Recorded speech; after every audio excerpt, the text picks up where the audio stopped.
Hello! Hi everyone! Welcome to our vlog. Ready, go. Hi! Hello everyone! Welcome to our vlog.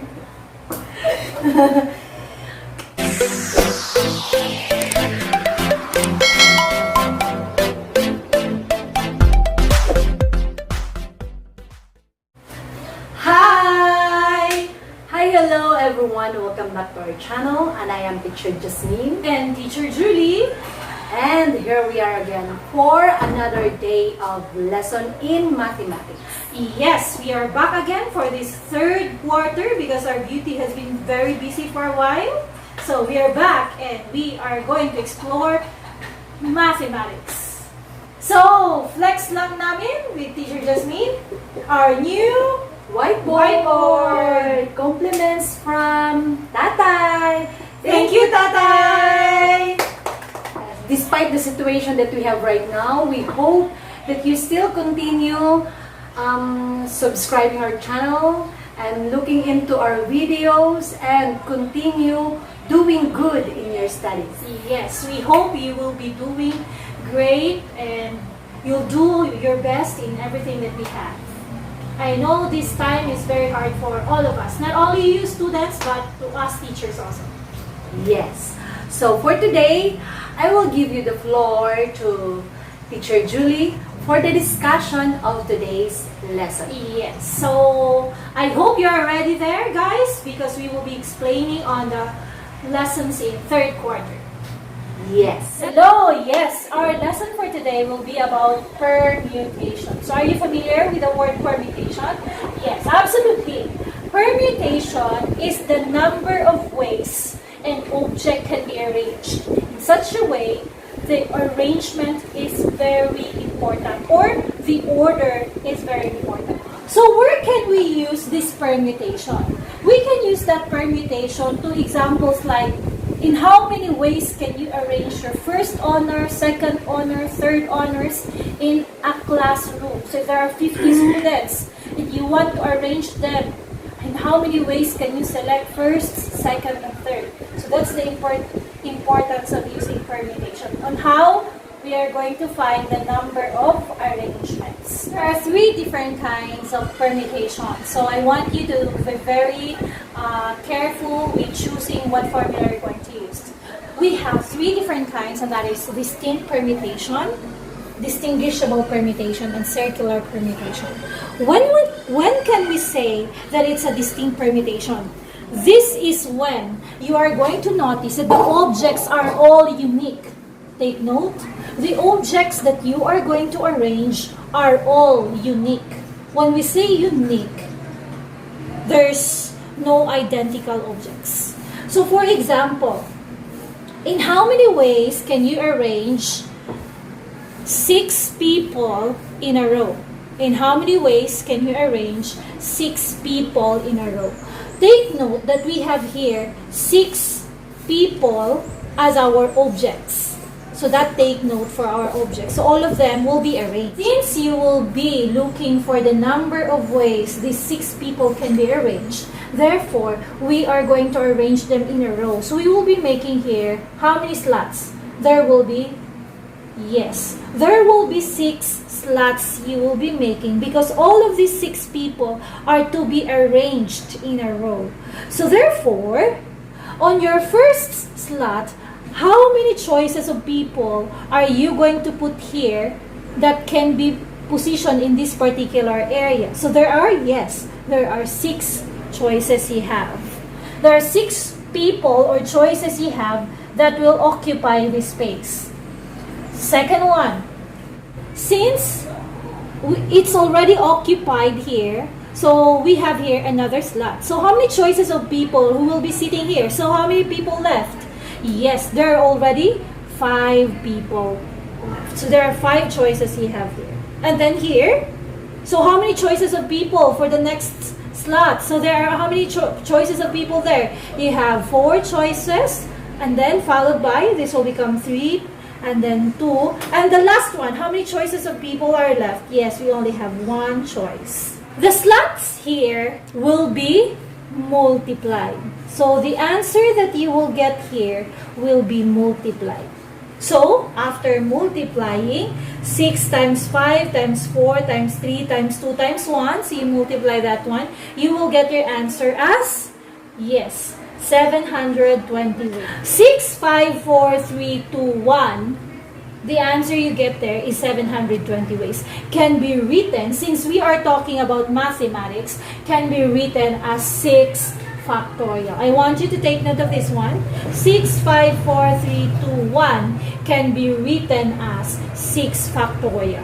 And using your calculators or your cell phone, you can find this symbol factorial there. And you'll get automatically the answer of 720 ways. So what is a factorial notation? Take note, that's a factorial notation. Factorial means it's the product from n, or starting from 6 to decreasing by 1 until 1. I repeat, it's a product of n, or 6, going down, decreasing by 1 until 1. So that's how we use factorial notation. So again, if I will be having another example, so if I have here 5 factorial, so what does it mean? It means it's a product from 5 until decreasing by 1, so decrease by 1, so this will become 4 times 3, decrease again by 1 times until 1. So that's how we mean by 5 factorial. It's 5 times 4 times 3 times 2 times 1. So the answer, using your calculator, that's equivalent to, yes, this is 5 times 4, 20, times 3, that will become 60, times 2, that's equivalent to 120, times 1, so there are 120 ways. Or you can just use your application in your cell phone. 5 factorial is automatically 120 ways.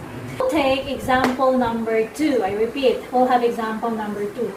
10 runners, you have 10 runners join in a race. So take note how we have 10 runners join in a race. In how many ways can we select first, second, and third? I repeat, 10 runners join in a race. In how many ways can we select first, second, and third? Take note of that one. If you're going to notice, is that distinct permutation? Absolutely. Because all the objects there, 10 people there, are all unique. So that's why we will be using distinct permutation. So there are how many objects? There are 10 objects. So since there are 10 objects, how many slots we are only going to select? We are only going to select 3 slots because we have only to look for the first, the second, and the third. There's another way in solving this kind of problem, and we will be utilizing our formula. So what will be our formula? Our formula for this particular problem, if it's distinct permutation, will be NPR is equals to the n factorial all over n minus r quantity factorial. I repeat, n factorial over n minus r quantity factorial. N here refers to the number of objects that we have. And the r here refers to the number of slots. How many slots we are going to arrange? So that's r refers here. So this is, there are 10 objects and 3 slots. So this will become 10 objects taken 3. So 10 permutation, this is read as permutation of 10 objects taken 3 only. So applying now our formula n factorial, so this will become 10 factorial all over, this is n minus r, so this will become 10 minus 3 quantity factorial. Simplifying our answer, so that will become, yes, 10 factorial means 10 times 9 times 8 times 7 times 6 times 5 times 4 times 3 times 2 times 1. I repeat, remember factorial notation that we had a while ago? It's a product from 10 decreasing by 1 until 1 all over 10 minus 3, that means that's equivalent to 7. 10 minus 3 is 7, so that is 7 factorial.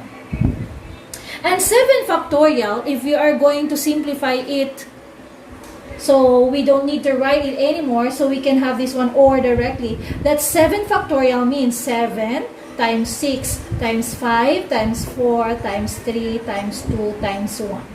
So that's it.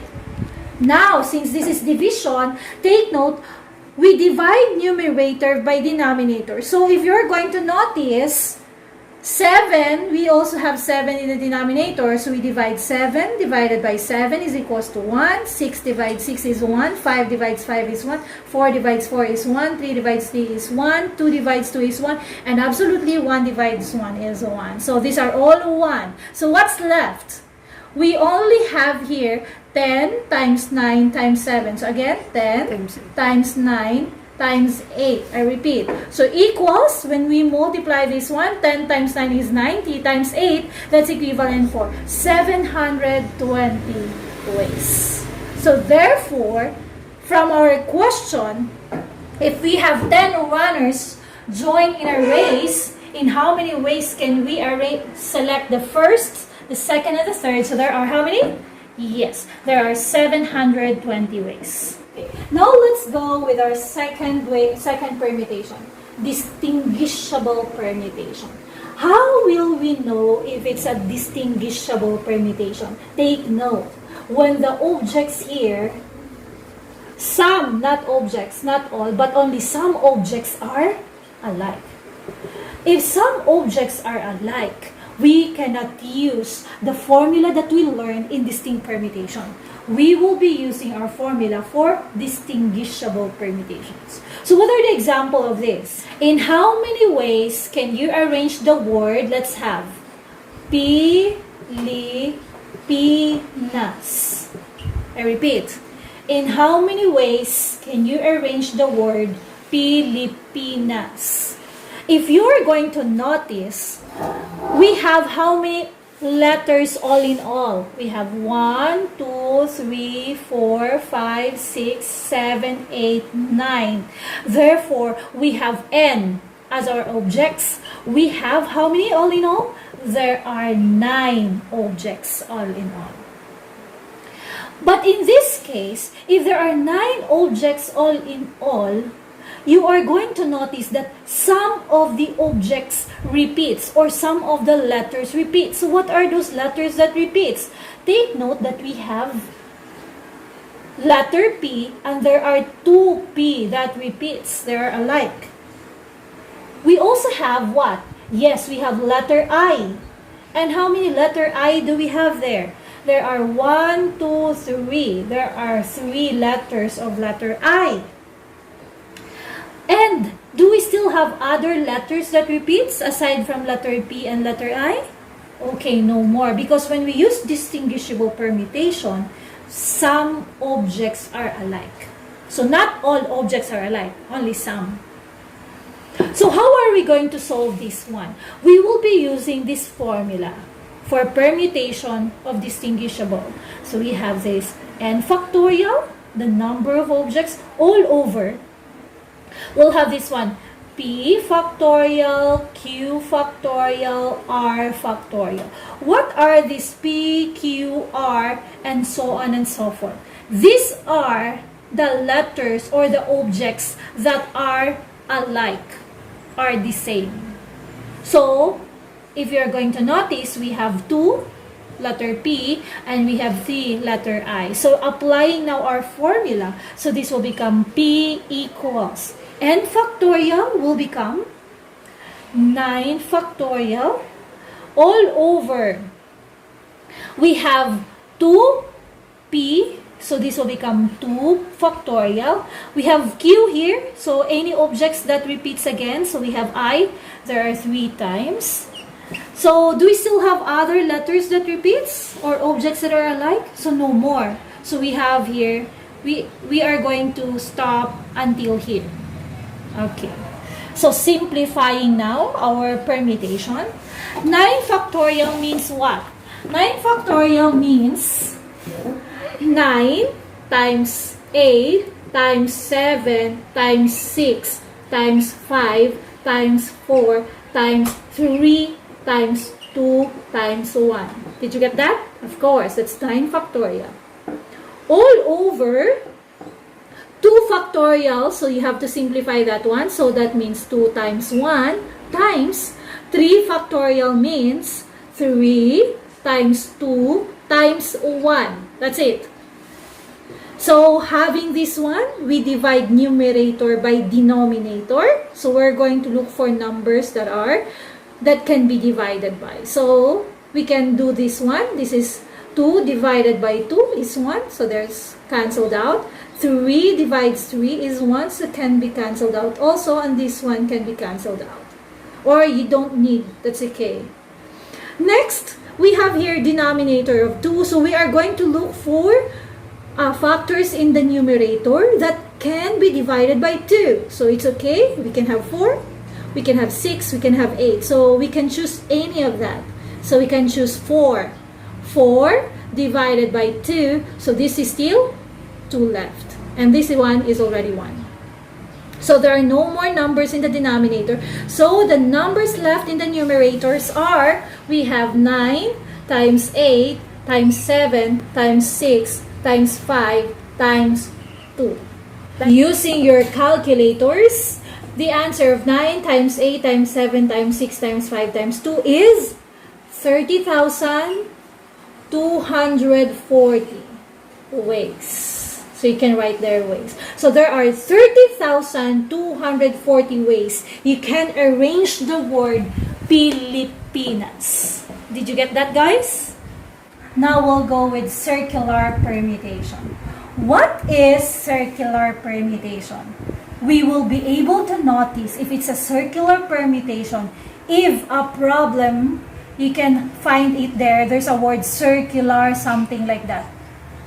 So the circular arrangement, that means it's a circular permutation. And the formula that you are going to use for that one will be P is equals to N minus 1 quantity factorial. So for example, in how many ways can you arrange 6 people in a circular table? Take note. In how many ways can you arrange 6 people in a circular table? From the word there that says circular table means we will be using circular permutation. I want you to be very careful with regarding to distinct permutation. When we have here 6 people be arranged in a row, when we say row, it's only arranged in a straight line.